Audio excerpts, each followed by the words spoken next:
Okay, thanks for inviting me. I'm a bit of an imposter, really. Mike was doing this presentation, and he was going to include some of my works in that presentation.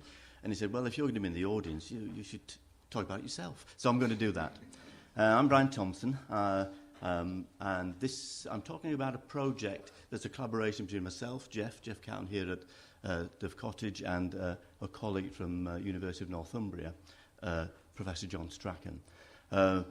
I'm a sculptor. I lead research at University of Sunderland in the Faculty of Arts, Design and Media, but I'm primarily a sculptor who exhibits regularly and also does research. And we were talking earlier on, responsible for the research assessment exercise and excellence framework too. My passion is landscape. This is Striding Edge. I'm going to talk a little bit first about the background to my sculpture. I'm going to move very, very quickly on. I map walks that I do, find different ways then of using the sculptural language and metaphor to give some sense of the experience of those walks. This is a walk from a map or an aerial photograph not far from where I live. You can see how these sorts of ways of working on the right-hand side of the sculptures that I make, mapped this is from a walk from Dove Cottage to Rydal Hall. The way I build them is the top line, which is in green on the right there, is cut on a bandsaw. Very, very practical, very physical thing of cutting wood. And then I use that as a template for each succeeding layer. So you get a sense of what's happening in that sculpture.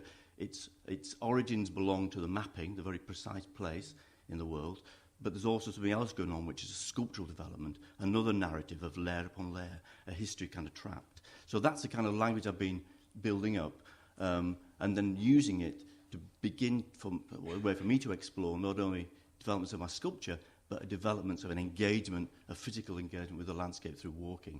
This is here at, I think that's a walk around Rydal Water. Again, a sculpture interpretation of a walk around Grasmere. How large are your pieces? These are... Currently on display. as most artists will say, images like this don't really do justice to objects, and so we've been able to put a few on display on a table through. Is it the rotunda, Jeff, in that area there, which I'm more than happy to talk about at the breaks. These are other pieces. Materials, not only the shapes of the objects, but the materials are important. The top two are part of a series of sculptures, a collection of sculptures I've got when I'm exploring places of the picturesque traditions of visual art. Bottom right, that was completed only last week. That's in porcelain, and that's for an exhibition I've got down on the south coast. That's the Seven Sisters, but not the image of the Seven Sisters, an image, if you like, of the experience of a walk over the Seven Sister hills. Again, very, very quickly, a project that we're doing, hopefully, in collaboration with Dove Cottage with Japan. This is a walk I did in Japan, following the route of Basho, which Mike referred to. Again, in porcelain on the right-hand side, the way of developing the work, where the material is very much part of the ethos of the work. Glass, I've got privilege really to work at the National Glass Centre at Sunderland with huge amounts of research and technology there. This is based on a river, the River Wear. I say my work's about walking, but it's really about journeys, and a lot of the stuff has been about rivers. So when this is a waterjet cut river again using the same sort of metaphor and language of sculpture to try and explore something about, this is the River Wear in not far, it runs through Sunderland. So to the project, meeting with Jeff and John Strachan here only what seems now a few weeks ago, thinking about manuscripts and layers of manuscripts. John Strachan said my work was like a palimpsest of layering of meaning, and Jeff said, well, maybe we could work together on this, about a new way of not really exposing manuscripts, but exploring how manuscripts fit in with a creative process of a sculptor that might tell us something about the creative process of Wordsworth too. I started with mapping. This is a 19th century map of the River Derwent near where Wordsworth was born and brought up in early years.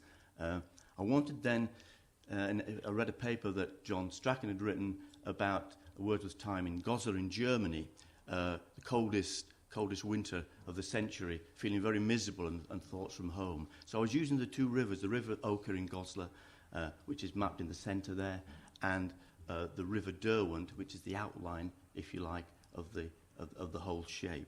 And the idea was to try and superimpose these two rivers and intermingle it with through the layering with the manuscripts as they kind of reveal something of Wordsworth's thinking. This is, so sadly you see me, same jumper I think. Actually same trousers and shoes as it happens. Working with the waterjet cutter at the University of Sunderland with colleagues in the research area there. And this is work in progress. I'm a bit nervous about bringing this, but I think the spirit of this conference is you're trying to get insights of the creative process. So it's always dangerous for an artist to bring work, I think, in progress, but I'll trust you. Yeah. This is the first test piece, work layering. Turn the sculpture upside down now because I want to be able to see into it. I want to get a sense of a pond or a river. This is the River Oker superimposed, trapped within the layers of the glass. Technologically very, very tricky to do, but we get in there. And this is the piece now.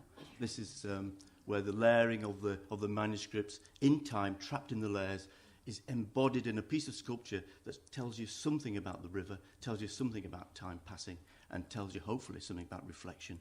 And that's what it looks like now at the moment. But this is only the model. It's called the Frozen River, and for me, this is a really interesting development because it's not just appropriated my sculpture in the pursuit of exploring manuscripts. It's actually the manuscripts are becoming very much part of how I'm developing the art object itself. Okay, thanks.